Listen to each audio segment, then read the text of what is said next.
Durga YouTube ചാനലിലേക്ക് എല്ലാവർക്കും സ്വാഗതം.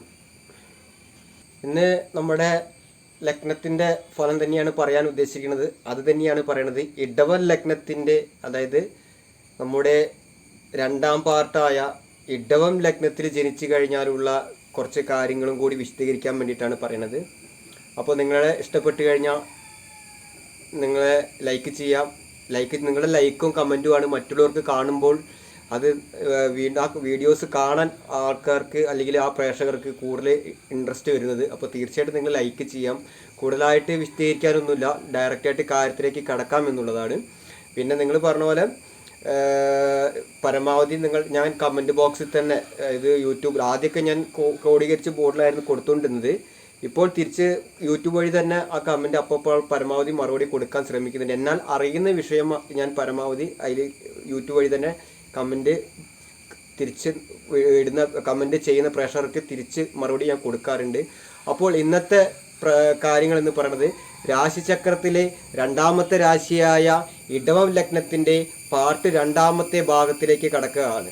അപ്പോൾ ഇന്നത്തെ വിഷയത്തിലേക്ക് കടക്കുക. നമുക്ക് ഞാൻ പറഞ്ഞ പോലെ ഇടവം ലഗ്നം, മേടൻ രാശി ഒന്നാം രാശി, രണ്ടാമത്തെ ഇടവം, മിഥുനം, കർക്കിടകം, ചിങ്ങം, കന്നി, തുലാം, വൃശ്ചികം, ധനു, മകരം, കുംഭം, മീനം, അങ്ങനെ 12 രാശികൾ. അപ്പം ഇന്ന് പറയുന്ന ഇടവൻ ലഗ്നത്തിൻ്റെ കാര്യങ്ങളാണ്. ഇടവൻ ലഗ്നത്തിൽ ഏതൊക്കെ നക്ഷത്രങ്ങളാണ് ബന്ധപ്പെട്ടിരിക്കുന്നത് നമ്മൾ നോക്കാം. ഇടവൻ ലഗ്നത്തിൽ കാർത്തിക 3 പാദം, രോഹിണി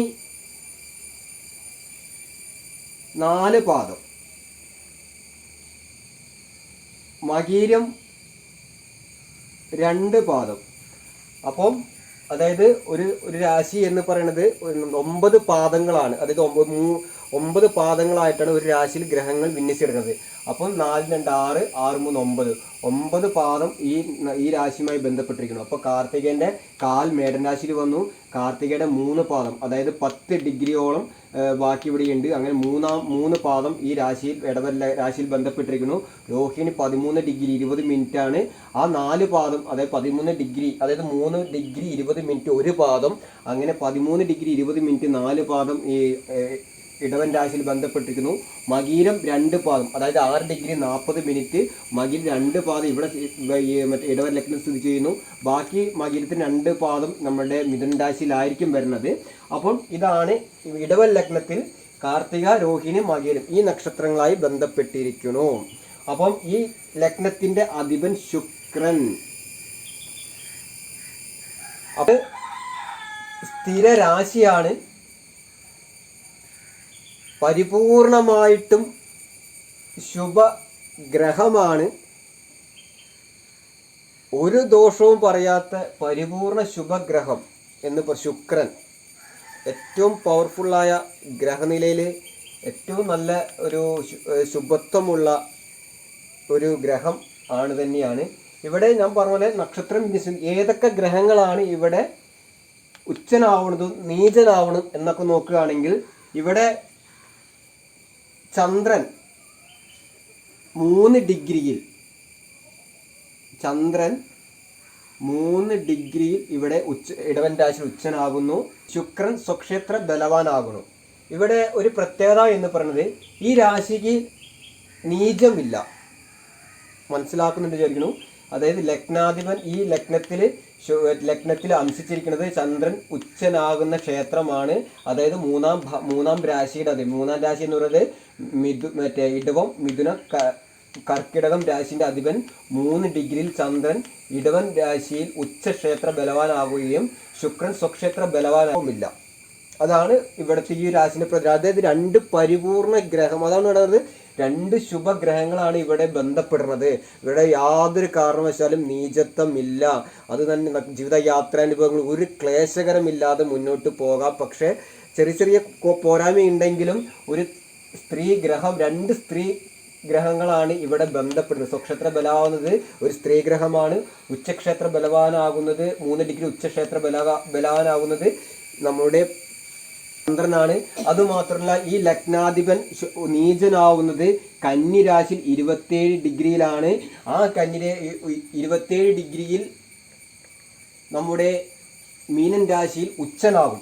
ഒന്നുകൂടി പറയാം, 27 ലഗ്നാധിപൻ നീചനാകുന്നത് 27 ഡിഗ്രി കന്നി രാശിയിൽ. 27 ഡിഗ്രി അതായത് ഏത് രാശിയാണോ മറ്റേ നീചം ഭവിക്കുന്നത്, അല്ലെങ്കിൽ ഏത് രാശിയാണോ ഉച്ചനാവുന്നത്, ആ രാശിയുടെ 7ാമത്തെ രാശിയായിരിക്കും നമ്മുടെ നീചനാവുന്നത്. അതായത് ഒന്നുകൂടി പറഞ്ഞുതരാം, നമ്മുടെ ശുക്രന് ഉച്ചക്ഷേത്രം ഏതാണെന്ന് നോക്കുന്നത്. ശുക്രന്റെ ഉച്ചക്ഷേത്രം, എല്ലാ ഗ്രഹങ്ങൾക്കും ഉച്ചക്ഷേത്രമുണ്ട്. ആ ഉച്ചക്ഷേത്രത്തിന്റെ നേരെ 7ാമത്തെ രാശി നീചനായിരിക്കും. നോക്കൂ, മേടൻ രാശിന്റെ അധിപൻ കുജൻ ഉച്ചനാകുന്നത് മകരൻ രാശിയിലാണ്. അതിന് മകരൻ രാശിന്റെ 7 എന്ന് പറയുന്നത് കർക്കിടക രാശിയാണ്. അപ്പൊ അങ്ങനെ ഉച്ചക്ഷേത്രത്തിൽ അങ്ങനെയാണ് നീചൻ രാശി അറിയപ്പെടുന്നത്. ഒന്നും കൂടി മനസ്സിലായി എന്ന് വിചാരിക്കുന്നു. അപ്പം ശുക്രൻ ലഗ്നാധിപൻ ഉച്ചനാവുന്ന മീനൻ രാശിയിലാണ്. പവർഫുള്ളായ ഒരു രാശി തന്നെയാണ്. കാരണം നിയന്ത്രണത്തിന്റെ കാരകനായ ഗുരുവിൻ്റെയും എല്ലാം ഒരു രാശി, ശുഭത്വമുള്ള രാശി തന്നെയാണ് ഉച്ചനാകുന്നത്. ആ ഉച്ചക്ഷേത്രം നേരെ 7ാമത്തെ രാശി എന്ന് പറയുന്നത് കന്നിയാണ്. കന്നിയിൽ നീചം ഭവിക്കും. ഇത്രയുമാണ് ഈ ഗ്രഹസംബന്ധമായിട്ട് കാര്യങ്ങൾ പറയാനുള്ളത്. ഇനി കാര്യത്തിലേക്ക് കടക്കാം. ഇവിടെ വേറെ പ്രത്യേകത പറയാന്ന് വെച്ചാൽ ശുക്രനെ ബന്ധപ്പെട്ട സ്ഥലങ്ങൾ എന്ന് പറയുന്നത് കിടപ്പറയായിട്ട് ബന്ധപ്പെട്ട ഒരാളാണ്. അതാണ് കിടപ്പുമുറിയായിട്ട് ബന്ധപ്പെട്ട ശുക്രൻ, അതിൻ്റെ കാരകത്വം ഉള്ളൊരു ആളും കൂടിയാണ്. പിന്നെ ഈ ഗ്രഹത്തിന്റെ നിറം എന്ന് പറയുന്നത് മിനുത്ത കറുപ്പ് നിറമാണ് ഈ ഗ്രഹത്തിന്റെ ഈ ഒരു കളറ് പറയണത്. അതേപോലെ തന്നെ ഈ രാശിക്കൊരു നിറം ഉണ്ട് എന്നാണ് പറയണത്. ആ രാശിയുടെ നിറം വെളുപ്പാണ്. ഈ ഇടവൻ രാശിന്റെ വെളുപ്പ് നിറമായിരിക്കും എന്നുള്ളത് കൂടിയാണ്. പിന്നെ ദിക്ക് കൽപ്പിച്ച് ഈ ശുക്രന്റെ ദിക്ക് എന്ന് പറയുന്നത് തെക്ക് കിഴക്കായിട്ട് വരും. പിന്നെ ഈ ശുക്രന് വേറൊരു കാര്യം ഉണ്ടെന്ന്, നമ്മുടെ സപ്തധാതുക്കളിൽ നമ്മുടെ ശുക്ലത്തിന്റെ അല്ലെങ്കിൽ ബീജത്തിന്റെ ഒരു കാരകത്വമുണ്ട്. അതേപോലെ തന്നെ ധാതുക്കളിൽ ഓടിന്റെ കാരകത്വമുണ്ട്. ബലമുള്ള ഗ്രഹമാണ് ശുക്രൻ. രാത്രി ബലമുള്ള ഗ്രഹങ്ങളുണ്ട്, പകൽ ബലമുള്ള ഗ്രഹമുണ്ട്. അപ്പം രാത്രി ബലമുള്ള ആളാണ് ശുക്രൻ. അപ്പം ഇത്രയും കാര്യങ്ങളാണ് പൊതുവായിട്ട് ഈ ലഗ്നത്തിനെ കുറിച്ച് പറയാനുള്ളത്. ബാക്കി നമുക്ക് വിശദമായിട്ട് കാര്യങ്ങളിലേക്ക് കിടക്കാം. ഈ ഇടവൻ ലഗ്നത്തിൽ ജനിച്ചു കഴിഞ്ഞാൽ ഒരു പൊതുവായിട്ടൊരു കാര്യം പറയുന്നുണ്ട്. എന്താണ് പൊതുവായിട്ടുള്ള കാര്യങ്ങൾ പറയുന്നത് വെച്ചാൽ, ഈ ആദ്യം തന്നെ ഇപ്പോഴത്തുള്ള ജ്യോതിഷികൾ ഉണ്ടാക്കി വെച്ചിരിക്കുന്നത് പറയാം. ഇടവൻ ലഗ്നത്തിൽ സ്ത്രീ ജനിക്കുകയാണെങ്കിൽ, പ്രത്യേകിച്ച് സ്ത്രീ, അത് ആണായാലും സ്ത്രീ ആയാലും, ഈ ലഗ്നത്തിൽ ജനിക്കുമ്പോൾ ഒരു പരിപൂർണ സ്ത്രീ ഗ്രഹമാണ്. സ്ഥിരബുദ്ധിയായിരിക്കും. എപ്പോഴും ഒരു സ്ഥിരത നിലനിർത്തിയിട്ടായിരിക്കും അവർ എന്ത് കാര്യം ചെയ്യാണ്. ആ സമയത്ത് ചരരാശിയാണെങ്കിൽ അതായത് മനസ്സ് ചഞ്ചലപ്പെട്ട് സഞ്ചാരപ്രിയനായിരിക്കും. ജീവിതത്തിൽ മാറ്റങ്ങൾ എപ്പോഴും വന്നുകൊണ്ടിരിക്കും. പക്ഷെ ഇവരെപ്പോഴും സ്ഥിരബുദ്ധിയായിരിക്കും. അതുപോലെ തന്നെ എപ്പോഴും ക്ഷമാശീലം ഉള്ള വ്യക്തിയായിരിക്കും. കാരണം ശുക്രനാണ് ആ ഇടവൻ രാശിന്റെ അധിപൻ. ഒരു ഗ്രഹം നീചം ഭവിക്കുന്നില്ല. ഇവിടെ പരമാവധി കുഴപ്പങ്ങൾ പറഞ്ഞു. കാരണം ഇടവൻ ശനി ബന്ധപ്പെട്ട 3 പാപഗ്രഹങ്ങളാണ് ഈ രാശിയിൽ ബന്ധപ്പെടുന്നത്. രവി ഉച്ചനാകുകയും ശനി നീചനാകുകയും 3 പാപഗ്രഹങ്ങൾ വരുമ്പോൾ അംഗവൈകല്യങ്ങൾ, ക്ഷമയില്ലായ്മ, അങ്ങനെ ഒട്ടനവധി മോശം അനുഭവങ്ങൾ പറഞ്ഞു. പക്ഷെ ഇവിടെ ഒരു ഗ്രഹം നീചം ഭവിക്കുന്നില്ല.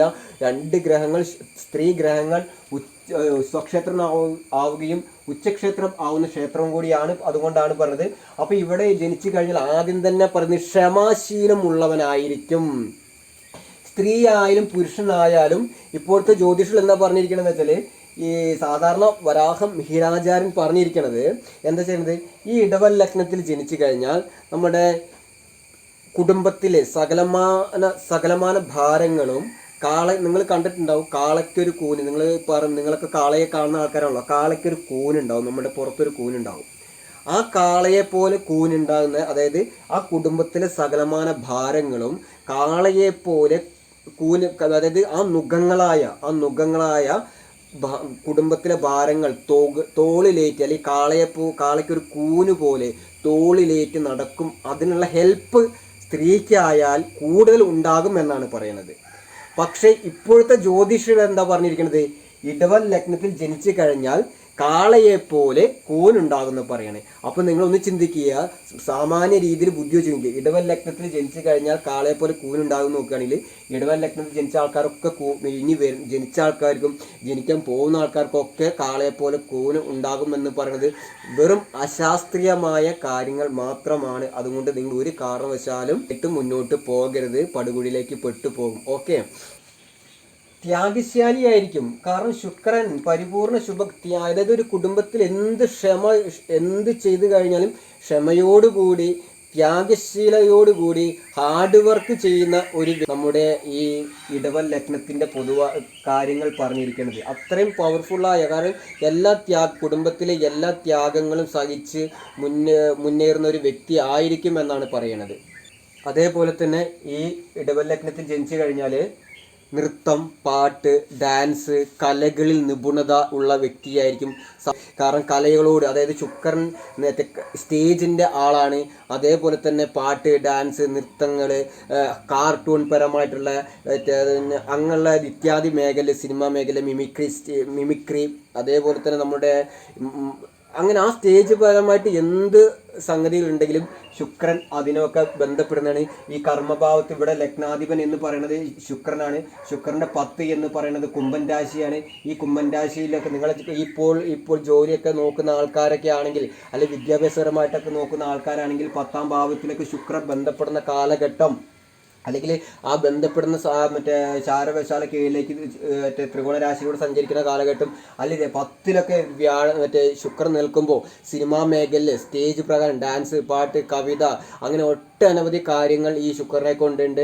അപ്പോൾ അങ്ങനെയൊക്കെ ബന്ധപ്പെടുന്ന ഗ്രഹനില ഉണ്ടെങ്കിൽ, പഠിക്കുന്ന പിള്ളേരൊക്കെ ആണെങ്കിൽ 10ലൊക്കെ ഉണ്ടെങ്കിൽ, നല്ല കഴിവുണ്ടെങ്കിൽ നിങ്ങൾ സിനിമാ മേഖല എടുക്കുക, ഡാൻസ്, പാട്ട് ഇത്യാദി മേഖലയിൽ അല്ലെങ്കിൽ സ്റ്റേജ് പ്രോഗ്രാമൊക്കെ ആയിട്ടുണ്ടെങ്കിൽ അതിലും ഈ നമ്മുടെ പഠന സംബന്ധമായിട്ട് കുറച്ച് ഭാഗത്തേക്ക് മാറ്റി വെക്കുകയാണെങ്കിൽ തീർച്ചയായിട്ടും ഭാവിയിലേക്കൊക്കെ നല്ലൊരു കലയായിട്ടൊക്കെ നിങ്ങൾക്ക് മുന്നോട്ട് പോകാൻ പറ്റും എന്നുള്ളതാണ്. ദുഃഖങ്ങൾ ജീവിതത്തിൽ ഈ ഇടവലഗ്നത്തിൽ ജനിച്ചു കഴിഞ്ഞാൽ എത്ര വലിയ ദുഃഖങ്ങളായാലും അത് മനസ്സിൽ വെച്ചിട്ട് കുടുംബത്തിന് വേണ്ടിയിട്ട് നയിക്കുന്ന, അല്ലെങ്കിൽ ആ കുടുംബത്തിന് വേണ്ടിയിട്ട് നമ്മുടെ വിയർപ്പ് ഭൂമിയിൽ ഒഴിക്കാൽ ചോര നീരാക്കി അധ്വാനിക്കുന്ന ഒരു വ്യക്തി ഈ ഇടവലഗ്നത്തിൽ ഉണ്ടായിരിക്കും. കാരണം ശുക്രനും ഈ ചന്ദ്രനും കൂടി ബന്ധപ്പെട്ടിരിക്കുമ്പോൾ ചന്ദ്രനും ഈ മാതാവിനെ ചിന്തിക്കുന്നതാണ് ഗ്രഹങ്ങളായതുകൊണ്ട് ചന്ദ്രനും ശുക്രനും എന്താ പറയുക നല്ലൊരു ചന്ദ്രന് ടീച്ചിങ്ങിൻ്റെ മേലൊക്കെ പ്രാവീണ്യം കൊടുക്കുന്ന ഒരു വ്യക്തിയാണ്. ആ ചന്ദ്രന് 10ാം ഭാവത്തിലൊക്കെ ബന്ധപ്പെടുമ്പോൾ കർമ്മമേഖലയൊക്കെ പുഷ്ടിമ വരുത്താൻ പറ്റുമെന്നുള്ളതാണ്. പണ്ഡിതൻ നാൽക്കാലികളും കൃഷി കാര്യങ്ങളും, അതായത് പണ്ഡിതൻ, അതുപോലെ തന്നെ മൃഗങ്ങളുമായിട്ട് കൃഷി കാര്യങ്ങൾ, അതേപോലെ തന്നെ നമ്മുടെ നാൽക്കാലി വളർത്തൃമൃഗങ്ങൾ, നാൽക്കാലി എന്ന് പറയുമ്പോൾ വളർത്തൃമൃഗങ്ങളും കൃഷിയിടങ്ങളും, അതേപോലെ തന്നെ പണ്ഡിതനാകും എന്നാണ് പറയുന്നത്. ഈ ലഗ്നത്തിൽ ജനിച്ചു കഴിഞ്ഞാൽ പണ്ഡിതനാകും എന്നാണ് പറയുന്നത്. വ്യാഴത്തെ പോലെയും ഈ പറഞ്ഞ പോലെ നമ്മുടെ ബുധനെ പോലെയും പാണ്ഡിത്യം ശുക്രനുണ്ട്. 10ാം ഭാവത്തിലൊക്കെ ബന്ധപ്പെടുമ്പോൾ കർമ്മഭാവത്തിലൊക്കെ പുഷ്ടിമ കൊടുക്കാൻ പറ്റുന്ന ഒരു കാര്യങ്ങളാണ്. അതേപോലെ തന്നെ ഗുരുജനങ്ങളെയും മാതാപിതാക്കളെയും ഭയഭക്തി ബഹുമാനത്തോടു കൂടിയിട്ടായിരിക്കും അവർ കാണുന്നത്. കാരണം ഈ ശുക്രൻ്റെ 4 എന്ന് പറയുന്നത് 1, 2, 3, 4ാം ഭാവം ചിങ്ങൻ രാശിയാണ്. അപ്പോൾ ഇവിടെ ശുക്രൻ നിൽക്കുന്ന രാശിയിൽ നിന്ന് 7ലേക്ക് മാത്രമേ ദൃഷ്ടിയുള്ളൂ, അതായത് 7ാം രാശിയിലേക്ക് മാത്രമേ ദൃഷ്ടിയുള്ളൂ, വേറെ രാശിയിലേക്ക് ദൃഷ്ടി ഇല്ല എന്നുള്ളതും കൂടിയാണ്. അപ്പം ഇവിടെ 4 കൊണ്ടാണ് മാതാവിനെ ചിന്തിക്കുന്നത്. 4ാം ഭാവാധിപൻ രവിയാണ്. ഒരു കേന്ദ്രത്തിന്റെ അധിപനാണ് രവി. ആ മാതാവിനെ ചിന്തിക്കുന്ന ആൾ 3ാം ഭാവ ലഗ്നത്തിൽ ഉച്ചക്ഷേത്രം ബലവാനായതുകൊണ്ട് മാതാവുമായിട്ട് നല്ലൊരു ബന്ധത്തിൽ ആവുന്നൊരു വ്യക്തി ആയിരിക്കുമെന്നാണ് പറയുന്നത്. പക്ഷേ അവിടെ മകരം രാശിന്റെ 7 എന്ന് പറയുന്ന കർക്കിടക, അവിടെ ശനി ബന്ധപ്പെടുമ്പോൾ അവിടെയും ചെറിയ ഗുണദോഷ സമ്മിശ്ര ചെറുതായി, എന്നിരുന്നാലും വലിയ ദോഷങ്ങൾ കൊടുക്കില്ല എന്നാണ് അർത്ഥം. അതേപോലെ തന്നെ ദേവകാര്യങ്ങളിൽ പ്രാർത്ഥന, ജപം, മന്ത്രം, ഈ ദേവകാര്യങ്ങൾക്ക് കൂടുതൽ ഒരു ഇഷ്ടം തോന്നുന്ന വ്യക്തിയായിരിക്കും ഇടവലഗ്നത്തിൽ ജനിച്ചു കഴിഞ്ഞാൽ പൊതുവായിട്ട് പറയണത്. പിന്നെ പറയണു ഉത്തമ ജനങ്ങളെ ഈ ഇടവലഗ്നത്തിൽ ജനിച്ചു കഴിഞ്ഞാൽ ഈ പറയുന്ന ഇവിടെ ചന്ദ്രനും ശുക്രനും ഈ ഇടവലഗ്നത്തിൽ ബന്ധപ്പെടുമ്പോൾ ചില ഗ്രഹങ്ങളിലൊക്കെ ലഗ്നത്തിൽ ചന്ദ്രനും ശുക്രനൊക്കെ സ്വക്ഷേത്ര ബലവാനായിട്ടൊക്കെ നിൽക്കും. അപ്പോൾ ഉത്തമ ജനങ്ങളെ പൂജിക്കും. ഉത്തമ ജനങ്ങളുമായിട്ട് എല്ലാവരുടെ സ്നേഹമുള്ളവരും കരുണയുള്ളതായിരിക്കും, ദാനശീലിയായിരിക്കും. അങ്ങനെ ഒട്ടനവധി നല്ല കാര്യങ്ങൾ ഈ ശുക്രനെ കൊണ്ട് പറയുന്നുണ്ട്. അതുപോലെ തന്നെ ജനങ്ങളിൽ അതായത് കുടുംബത്തിൽ ഏറ്റവും നല്ല പ്രമാണിയായി തീരുമെന്നാണ് പറയുന്നത്. കാരണം അവിടെ ദോഷങ്ങളൊന്നും കൂടി പറഞ്ഞില്ല. കാരണം ഒരു ഗ്രഹം അവിടെ നീചം ഭവിക്കുന്നില്ല. മേടൻ രാശിയിൽ 3 ഗ്രഹങ്ങൾ പാപനാണ് ബന്ധപ്പെടുന്നത്. അവിടെ രവി ഉച്ചനാന്ന് പറഞ്ഞില്ല, 3 ബന്ധപ്പെടുമ്പോൾ ഒരു ശനി നീചനാവുന്നു, കുജൻ സ്വക്ഷേത്രനാവണു, രവി നമ്മുടെ ഉച്ചനാവുന്നു. അപ്പോൾ 3 പാപഗ്രഹങ്ങൾ ബന്ധപ്പെടുമ്പോൾ അവിടെ ഒട്ടനവധി കാര്യങ്ങൾ മോശമാണ്. ഇവിടെ പരിപൂർണമായിട്ട് സ്ത്രീ രാശിയാണ്, അതുമാത്രമല്ല സ്ഥിരരാശിയാണ്, സ്ഥിരബുദ്ധി കാര്യങ്ങളൊക്കെ ഉണ്ടാകും. ജീവിതത്തിൽ പല നേട്ടങ്ങളും വന്നു ചേരാൻ സാധ്യത കൂടുതലാണ്. ശുക്രനൊക്കെ 10ൽ ബന്ധപ്പെടുമ്പോൾ നല്ല കാര്യങ്ങളാണ് പറയുന്നത്. അതേപോലെ രവി ശുക്രനും ഈ 4ാം ഭാവാദി രവിയും അതേപോലെ ശുക്രൻ 10ഉമായിട്ട് ബന്ധപ്പെടുമ്പോൾ രംഗകലകളിൽ നിന്നും ആയുധ കലകളിൽ നിന്നും വരുമാനം എന്ന് പറയുന്നത്. അതുപോലെ തന്നെ കെമിസ്ട്രി സംബന്ധമായിട്ടൊക്കെ വിഷയം പഠിക്കുകയാണെങ്കിൽ ഈ 2ലൊക്കെ ശുക്രൻ ലഗ്നാധിപൻ 2ലൊക്കെ നിൽക്കുമ്പോഴും അതേപോലെ കർമ്മഭാവത്തൊക്കെ നിൽക്കുമ്പോഴും ഈ കെമിസ്ട്രി, സിവിൽ എഞ്ചിനീയറിങ്, ഓട്ടോമൊബൈൽ ഇത്യാദി കാര്യങ്ങളൊക്കെ പഠിക്കാൻ നല്ലതാണ് എന്നാണ് പറയുന്നത്. കാരണം രവിയും ഈ പറഞ്ഞാൽ ആയുധ കാരകനാണ്. അപ്പോൾ ഇവർ തമ്മിലൊക്കെ ബന്ധപ്പെടുമ്പോഴും ഇങ്ങനെ പറയുന്നുണ്ട്. ശാസ്ത്രം അറിയുന്നവൻ, അതായത് ശാസ്ത്രങ്ങളെ സംബന്ധിച്ചിട്ടുള്ള അറിവുകൾ ഉള്ള വ്യക്തിയായിരിക്കും. ശാസ്ത്രങ്ങൾ എന്ന് പറയുമ്പോൾ ഏത് ശാസ്ത്രമായാലും അതിലൊക്കെ നല്ല ഗ്രഹണയോടുകൂടി പഠിച്ച് അതിൽ അറിവ് ഉണ്ടാകായിരിക്കും. അതേപോലെ തന്നെ മുഖത്തോ പിന്നാമ്പുറത്തോ മറുക ഉണ്ടാകാൻ സാധ്യത കൂടുതലാണ് പറയുന്നത്. മുഖത്തോ നമ്മുടെ പിൻഭാഗത്തോ നമ്മൾ തോളിൻ്റെ വശം എവിടെയെങ്കിലുമൊക്കെ കറുത്ത മറുക് അടയാളങ്ങൾ ഉണ്ടാകാം. ഇത് അംഗലക്ഷണമെങ്കിൽ അങ്ങനെ ചെറിയൊരു ഇതാ പറയണത്. പിന്നെ ജീവിതത്തിൽ ദുഃഖങ്ങൾ ഉണ്ടാകാൻ സാധ്യത കുറവായിരിക്കാം സാധ്യത. കാരണം ചെറിയ ക്ലേശങ്ങൾ, കാരണം ദുഃഖങ്ങൾ ഉണ്ടാവും. കാരണം ഇവിടെ ശുക്രൻ, കുജൻ, ഇവിടുത്തെ 7ാം ഭാവാധിപനാണ് കുജൻ. ആ കുജൻ ലഗ്നത്തിലേക്ക് ദൃഷ്ടി ചെയ്യുമ്പോൾ അവിടെ സുഖദുഃഖം കൊടുക്കാം. അതുമാത്രമല്ല മനക്കാരകൻ ചന്ദ്രൻ, ഈ ചന്ദ്രൻ എന്ന് പറഞ്ഞ ദുസ്ഥാനത്ത് നിൽക്കുമ്പോഴും അവിടെ ഈ പറഞ്ഞ ഈ ദുസ്ഥാനത്ത് നിൽക്കുമ്പോഴും ദുഃഖങ്ങൾ, അതായത് ജീവിത ക്ലേശങ്ങൾ, അതായത് ഞാൻ പറഞ്ഞില്ലേ ഇടവലഗ്നത്തിൽ ജനിച്ചു കഴിഞ്ഞാൽ കുടുംബത്തിലെ ഭാരങ്ങളെല്ലാം ചുമലേറ്റി കിടക്കും. ദുഃഖങ്ങൾ എപ്പോഴും മനസ്സിൽ കൊണ്ട് നടന്ന് ആ ദുഃഖം മാറ്റി വെച്ച് ആ കുടുംബത്തിന് വേണ്ടിയിട്ട് അധ്വാനിക്കുന്ന ഒരു വ്യക്തി ആയിരിക്കും ഇതിൽ കൂടുതൽ എന്ന് പറയുന്നത്. അതുപോലെ തന്നെ ശരീരത്തിൽ വെളുപ്പ് നിറമോ ഗോതമ്പിൻ്റെ നിറമോ ആയിരിക്കാം എന്നാണ് പറയുന്നത്. നല്ല ധൈര്യം, നല്ല ബുദ്ധിനെ ചിന്തിക്കുന്ന 5ാം ഭാവം കൊണ്ടാണ്. 5ാം ഭാവം എന്ന് പറയുന്നത് ബുധൻ്റെ രാശിയാണ്. കോക്ക് 5ാം ഭാവം കൊണ്ട് ബുദ്ധിയെ ചിന്തിക്കുമ്പോൾ 5ാം ഭാവാധീൻ ബുധനാണ്. ബുദ്ധിയുടെ കാരകൻ ആ നല്ല ഭാവത്തിലൊക്കെ നിൽക്കുകയാണെങ്കിൽ സ്വബുദ്ധിയോട് കൂടിയിട്ട് നല്ല ബുദ്ധി ഉപയോഗിച്ചിട്ട് കാര്യങ്ങളൊക്കെ ഗ്രഹിച്ച് മുന്നോട്ട് പോയി നല്ലൊരു അറിവിലൂടെ നല്ല പാണ്ഡിത്യത്തൊക്കെ കൊണ്ടുവരാൻ നല്ല കഴിവുള്ള വ്യക്തി ആയിരിക്കും ഈ പഠനത്തിന്. അതുപോലെ നല്ല ധൈര്യം ഉണ്ടാവുന്ന വ്യക്തി ആയിരിക്കും എന്നാണ് പറയുന്നത്. ശ്രേഷ്ഠമായ കാര്യങ്ങളിൽ താല്പര്യം, അതായത് ശ്രേഷ്ഠമായ കാര്യങ്ങളിൽ ആഡംബര ജീവിതം നയിക്കുന്നവർ, അങ്ങനെ ഈ ലഗ്നത്തിൽ ഞാൻ പറഞ്ഞു ഒരേ ഡിഗ്രി മിനിറ്റിൽ ഒരേ ലഗ്നം ജനിച്ച ആൾക്കാർക്കും ചേരിയിലൊരു ജനം നടക്കുന്നതും രാജകൊട്ടാരത്തിലൊരു ജനം നടക്കുന്നതും 2 പേർക്കും 2 വ്യത്യസ്ത അനുഭവങ്ങളായിരിക്കും എന്നായിരിക്കുന്നത്. അതേപോലെ തന്നെ നമ്മൾ ശ്രേഷ്ഠമായ കാര്യങ്ങൾ, അതായത് ശ്രേഷ്ഠ സ്ഥാനങ്ങളിൽ ഇരിക്കുന്ന ആളായിരിക്കാം. ശ്രേഷ്ഠമായ നല്ല ശുദ്ധ വാക്കുകൾ സംസാരിക്കുന്ന ഒരു വ്യക്തി ആയിരിക്കും ഉള്ളത്. അപ്പോൾ അവിടെ 2ാം ഭാവത്തിൽ ഈ ലഗ്നത്തിന് 2ലൊക്കെ കുജൻ നിൽക്കുമ്പോൾ വാക്ക് വ്യത്യാസം വരും. പക്ഷേ ഇവിടെ ലഗ്നത്തിൽ ശുക്രൻ 2ലേക്ക് വരുമ്പോൾ നല്ല ത്രൈണതയോടുകൂടിയുള്ള വാക്കുകൾ ഉണ്ടാകാം. കാരണം ചന്ദ്രനൊക്കെ 2ൽ നിൽക്കുമ്പോഴും അവിടെ നല്ല സൗമ്യത, 2 പേര് സ്ത്രീ ഗ്രഹമാണ്, സ്ഥിരരാശിയാണ്. അപ്പോൾ അങ്ങനെയൊക്കെ ഈ നല്ലൊരു കാര്യങ്ങൾ ആണ് ഇവിടെ പറയണത്. പിന്നെ ഈ ലഗ്നത്തിൻ്റെ 5 എന്ന് പറയുന്നത് കന്നിയാണ്. ഈ ലഗ്നത്തിൻ്റെ 5, 6, 7, 8, 9 പറഞ്ഞ മകരമാണ്. ഈ ഇടവൻ ലഗ്നത്തിൽ ത്രികോണം എന്ന് പറയുന്നത് 5, 9, അതായത് കന്നി 9 മകരം, അതായത് പരിപൂർണ, അതായത് മേടൻ ലഗ്നത്തിൻ്റെ പരിപൂർണ പുരുഷ ത്രികോണങ്ങളായിരുന്നു. ഇവിടെ നോക്കിക്കഴിഞ്ഞപ്പോൾ നോക്കൂ, പരിപൂർണ, അതായത് സ്ത്രീധർമ്മവും പുരുഷധർമ്മവും വഹിക്കണ ഒരു ക്ലീബഗ്രഹം, അവിടെയും ഒരു ത്രൈണത വന്നു. അതുമാത്രമല്ല 9ൽ നോക്കൂ, ശനിയും ഒരു സ്ത്രീധർമ്മവും പുരുഷധർമ്മവും വഹിക്കണേ, അവിടെയും ഒരു ത്രൈണത വന്നു. പരിപൂർണമായിട്ടും ഈ ഇടവൻ ലഗ്നത്തിൻ്റെ 5ഉം 9ഉം ഭാവാധിപന്മാർ ത്രൈണതയുള്ള പരിപൂർണ ഗ്രഹങ്ങളാണ്.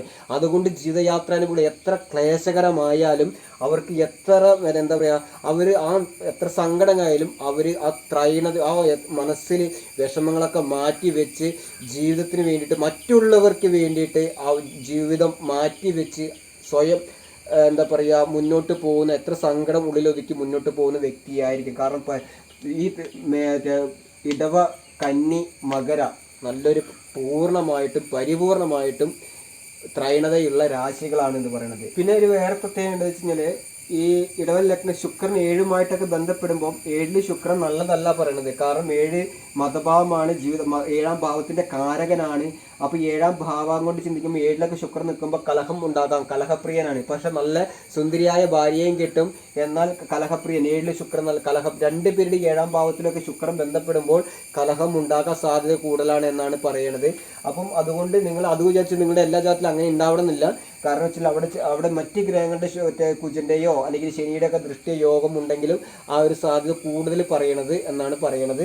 ലക്ഷണങ്ങളിൽ ഒന്ന് പറയണത് പരന്ന നെറ്റികളും തടിച്ച മൂക്കും തുടുതുടുത്ത അല്ലെങ്കിൽ തുടുത്ത കവിളുകളും അംഗലക്ഷണങ്ങളിൽ പറയുന്നുണ്ട്. അതേപോലെ അങ്ങനെ ഈ അംഗലക്ഷണങ്ങളിൽ കാര്യങ്ങൾ ഇത്രയും പറയുന്നുണ്ട്. പിന്നെ മാതാപിതാക്കൾ സുഖത്തെ കൊടുക്കും. അതായത് ഞാൻ പറഞ്ഞത് മാതാവിനെ ചിന്തിക്കുന്നത് ചന്ദ്രനെ കൊണ്ടാണ്, 4 കൊണ്ടാണ്, 4-ാം ഭാവാധിപൻ രവിയാണ്, ദുസ്ഥാനത്തല്ല. മാതാവിന് പിതാവിന് 9 കൊണ്ട് പിതാവിനെ ചിന്തിക്കും, 4 കൊണ്ട് നമ്മുടെ മാതാവിനെ ചിന്തിക്കും. മാതാപിതാക്കളെയൊക്കെ നല്ലപോലെ മുന്നോട്ട് അവർക്ക് വേണ്ടിയിട്ട് സ്വപ്രയത്നം കൊണ്ടൊക്കെ ഒരു കാരണവശാലും അവരെ സങ്കടപ്പെടുത്താതെ അവർ ഈ മേടലഗ്നക്കാരനൊരു സ്വഭാവമുണ്ട്. ഈ മേടലഗ്നക്കാരന് മാതാവിന് കഷ്ടം കൊടുക്കും. ഇവിടെ ഇടവലഗ്നക്കാരന് മാതാവിന് സംരക്ഷണം കൊടുക്കും. ഈ ഒരു വ്യത്യാസമാണ് അവിടെയുള്ളത്. തന്നെ നമ്മുടെ ജീവിതത്തിൽ എത്ര വലിയ ക്ലേശങ്ങൾ ഉണ്ടായാലും ഈ ശുക്രൻ ഇടവലഗ്നത്തിൽ, പിന്നെ ഏത് ലോകത്ത് ചെന്ന് കഴിഞ്ഞാൽ സ്ഥിരരാശിയാണ്. ഏത് സ്ഥലത്ത് പോയി കഴിഞ്ഞാലും സ്ഥിരത ബുദ്ധിയോട് കൂടിയിട്ടായിരിക്കും. സഞ്ചാരം ഈ മേടലഗ്നത്തെ പോലെ അങ്ങോട്ടും ഇങ്ങോട്ടും സഞ്ചരിച്ചിട്ട് പോകുന്ന സ്വഭാവമില്ല. കാരണം എന്ത് കാര്യങ്ങൾ ചെയ്യുമ്പോൾ യുക്തിപൂർവം ചിന്തയോട് കൂടിയിട്ട് കർമ്മഭാവത്തിലൊക്കെ നല്ലപോലെ പുഷ്ടിമ കൊടുക്കും. അതേപോലെ തന്നെ 2-മായിട്ടൊക്കെ ബന്ധപ്പെടുമ്പോൾ നല്ല വിദ്യാഭ്യാസം കൊടുക്കും. ഞാൻ പറഞ്ഞ chemistry, civil engineering, automobile, geology, mining, അങ്ങനെ ഒട്ടനവധി കാരകത്വങ്ങൾ ഈ ഇതുപോലെയുണ്ട്. അതേപോലെ തന്നെ ഈ കുജൻ 10-മായിട്ടൊക്കെ ബന്ധപ്പെടുമ്പോൾ സിനിമാ മേഖല, കാർട്ടൂൺപരമായിട്ട് അങ്ങനെ ഒട്ടനവധി കാര്യങ്ങൾ ഇവിടെ പറയുന്നുണ്ട്. 7-ാം ഭാവം, അതായത് ഈ ലഗ്നത്തിന്റെ 4 എന്ന് പറയുന്നത് നമ്മുടെ ചിങ്ങമാണ്, 7 എന്ന് പറയുന്നത് വൃശ്ചികമാണ്, 10 എന്ന് പറയുന്നത് കുംഭമാണ്. അപ്പൊ ഇതാണ് 4, 7. അതായത് ചിങ്ങ, വൃശ്ചികം, കുംഭം, നമ്മുടെ കേന്ദ്രമാണ്. 5 അതായത് ഇടവ, കന്നി, മകരം നമ്മുടെ ത്രികോണ രാശികളാണ്. അപ്പോൾ പൊതുവായിട്ട് ഇത്രയാണ് കാര്യങ്ങൾ പറയാനുള്ളത്. ഒരു കുടുംബത്തിലെ സകലമാന ഭാരങ്ങൾ ഏറ്റെടുത്ത് കുടുംബത്തിൽ നയിക്കാനുള്ളൊരു പ്രാപ്തി ഇയാൾക്കുണ്ടാകും. അപ്പോൾ അതേപോലെ തന്നെ കാർത്തിക 3-ാം പാദം, രോഹിണി 4-ാം പാദം, മകീരൻ 2 പാദവും ഈ രാശിയിൽ ബന്ധപ്പെട്ടിരിക്കുന്നു. കീർത്തി, പ്രശസ്തി, മനഃശക്തി, മനക്കരുത്ത്, മറ്റുള്ളവരോട് ഭയഭക്തി, ബഹുമാനത്തോടു കൂടിയിട്ടായിരിക്കും സംസാരിക്കുന്നത്. പിന്നെ അമിതം എപ്പോഴും ദുഃഖം മാലാട്ടിക്കൊണ്ടേയിരിക്കാം. കാരണം ദുഃഖം എന്ന് പറയുന്നത് നോക്കൂ, അത് പറയാൻ കാരണം ഈ കുജൻ ഈ ലഗ്നത്തിലേക്ക് ദൃഷ്ടി വരുന്നുണ്ട്. നിൽക്കുന്ന രാശിയിൽ നിന്ന് കുജന് ദൃഷ്ടി വരുന്നുണ്ട്. അപ്പോൾ അവിടെ ദുഃഖം വന്നു. ഈ 2-ലേക്ക് അപ്പം അവിടെ ക്ലേശം കൊടുത്തു, ദുഃഖം കൊടുത്തു. അതായത് ദുഃഖം, കുജൻ എന്ന് പറഞ്ഞ എടുത്തുചാട്ടക്കാരനാണ്. മനസ്സിന്റെ കാരൻ ചന്ദ്രൻ. 3-ാം ഭാവാധിപനായാലും ഈ കുജൻ അവിടെ എവിടെയെങ്കിലും ദുസ്ഥാനത്തൊക്കെ നിൽക്കുമ്പോൾ ഈ മനസ്സ് സംബന്ധമായിട്ടുള്ള പ്രശ്നങ്ങളൊക്കെ വന്നിട്ടുണ്ടെങ്കിലും പക്ഷെ അതൊക്കെ നിയന്ത്രിച്ച് മനസ്സിനുള്ളിൽ അടക്കി പിടിച്ച് കുടുംബത്തിന് വേണ്ടിയിട്ട് ഇറങ്ങിത്തിരിച്ച് അവരുടെ നന്മയ്ക്ക് വേണ്ടിയിട്ട് മുന്നോട്ട് പോകുന്ന ഒരു വ്യക്തിയായിരിക്കും ഈ ഇടവലഗ്നക്കാർ എന്ന് പറയുന്നത്. അപ്പോൾ നമ്മുടെ പറയാനുള്ളത് ഈ ലഗ്നാധിപന് ദിക്ബലമുള്ളത് ഒന്നുകൂടി പറഞ്ഞുതരാം. ലഗ്നാധിപൻ 4-ാം ഭാവത്തിൽ ദിക്ബലമുണ്ട്. അതുകൊണ്ടാണ് പറയുന്നത് മാതാവിന് സംരക്ഷണം കൊടുക്കുന്ന വ്യക്തി ആയിരിക്കും എന്നാണ് പറയുന്നത്. കാരണം 4-ാം ഭാവത്തിൽ ചന്ദ്രനും, അതായത് ഇതാണ് പറഞ്ഞത്, ഉച്ചനാവുന്ന ചന്ദ്രനും സ്വക്ഷേത്രാവുന്ന ശുക്രനും 4-ാം ഭാവം, അതായത് വീട്, വാഹനം ഇത്യാദി കാര്യങ്ങൾ ചിന്തിക്കുമ്പോൾ ആ ചന്ദ്രനും ശുക്രനും ദിക്ബലമുണ്ട്. അവിടെ ഒരു കാരണവശാലും ഇവിടെ എല്ലാവരും പറഞ്ഞുണ്ടാക്കിയിരിക്കുന്നത് എന്താ, കാരകൻ ആ രാശി തന്നെ നിൽക്കുമ്പോൾ ദോഷമാണ്, ഒരിക്കലും ദോഷമില്ല. കാരകൻ ആ ഭാവത്തിൽ തന്നെ നിൽക്കുമ്പോൾ അത് അനുകൂലമാണ്. ഒരിക്കലും കാരകദോഷം ഒരിക്കലും ഒരു സംഗതിയേ ഇല്ല. പിന്നെ അതുകൊണ്ട് നിങ്ങൾ 4-ാം ഭാവത്തിലൊക്കെ രാശിയിൽ ഗുളിയൻ നിൽക്കുന്നുണ്ട്, രാഹു നിൽക്കുന്നുണ്ട്, മാന്തി നിൽക്കുന്നുണ്ട് പറഞ്ഞു ഒരു കാരണവശാലും നിങ്ങൾ ഭയക്കരുത്. ഈ ഇടവലഗ്നത്തിൽ ലഗ്നാധിപതി രാശിയിൽ എവിടെയെങ്കിലൊക്കെ ഉണ്ടാകും. ആ 4-ാം ഭാവത്തിൽ ബന്ധപ്പെടുന്ന സമയത്തോ ദൃഷ്ടി കൊണ്ടോ യോഗം കൊണ്ടോ ബന്ധപ്പെടുന്ന സമയത്ത് ഇത്യാദി ചാരവശാലൊക്കെ വരുന്ന കാലഘട്ടങ്ങളിൽ ത്രികോണ രാശിയിൽ ഈ 4-ാം ഭാവം കൊണ്ടാണ് ഈ ഈ വീട് വാഹനം ഇത്യാദി കാര്യങ്ങളൊക്കെ ചിന്തിച്ച് സ്വന്തമായിട്ട് വീട് വാഹനം ഇത്യാദി കാര്യങ്ങളൊക്കെ സ്വകർമ്മം കൊണ്ട് ഉണ്ടാക്കാം. ഒരാളെ ആശ്രയിക്കില്ല, ഒരാളെയും നമ്മുടെ എന്താ പറയുക ആരും എന്താ പറയുക സങ്കടപ്പെടുത്തുന്ന രീതിയിൽ സംസാരിക്കത്തില്ല. എല്ലാവരോടും ഭയഭക്തി ബഹുമാനത്തോടു കൂടിയേക്കും. അപ്പോൾ 4-ാം ഭാവത്തിൽ ഈ 2 ശുഭഗ്രഹങ്ങൾ ദിക്ബലത്തോട് കൂടിയിട്ടൊക്കെ നിൽക്കുമ്പോൾ ആ 4 കൊണ്ട് ചിന്തിക്കുന്ന കാര്യങ്ങളൊക്കെ നേടിത്തരും. കൂടുതൽ മാതാവിനോട് ഏറ്റവും കൂടുതൽ അവർ സംരക്ഷണം കൊടുക്കുന്ന വ്യക്തിയായിരിക്കും. അപ്പോൾ ഇത്രയും കാര്യങ്ങളാണ്. പിന്നെ ഞാൻ പറഞ്ഞ ജോലി സംബന്ധമായിട്ട് ഞാൻ പറഞ്ഞ പോലെ തന്നെ കെമിസ്ട്രി ഉണ്ട്, അതേപോലെ തന്നെ ജിയോളജി, അതേപോലെ തന്നെ സിവിൽ എഞ്ചിനീയറിങ്, മറ്റേ ബയോളജി, മൈനിങ്, അങ്ങനെ രംഗകലകളിൽ നിന്നും ആയുധ കലകളിൽ നിന്നും വരും. കാരണം സർക്കാരിൻ്റെ മേഖലയൊക്കെ ഈ ശുക്രനുണ്ട്. സർക്കാർ മേഖല ശുക്രൻ എന്ന് പറയുമ്പോൾ രവിയായിട്ടൊക്കെ 10ൽ ഈ 2 പേര് 10-ാം ഭാവത്തിലൊക്കെ യോഗം ചെയ്യുമ്പോൾ ഈ 4-ാം ഭാവാധിപനും ലഗ്നാധിപനും 10-ാം ഭാവത്തിലൊക്കെ യോഗം ചെയ്യുമ്പോൾ നല്ല ഒരു രീതിയിലാണ് പറഞ്ഞത്. പക്ഷെ 4-ാം ഭാവാധിപനും മറ്റേ ഈ രവിയും ശുക്രനും 7 ബന്ധപ്പെടുമ്പോൾ അവിടെ മോശം വരും. കുജനും ബന്ധപ്പെടുമ്പോൾ മോശം വരും. നിൽക്കുന്ന രാശിയിൽ നിന്ന് ശുക്രൻ 7ലേക്ക് മാത്രമേ ദൃഷ്ടിയുള്ളൂ.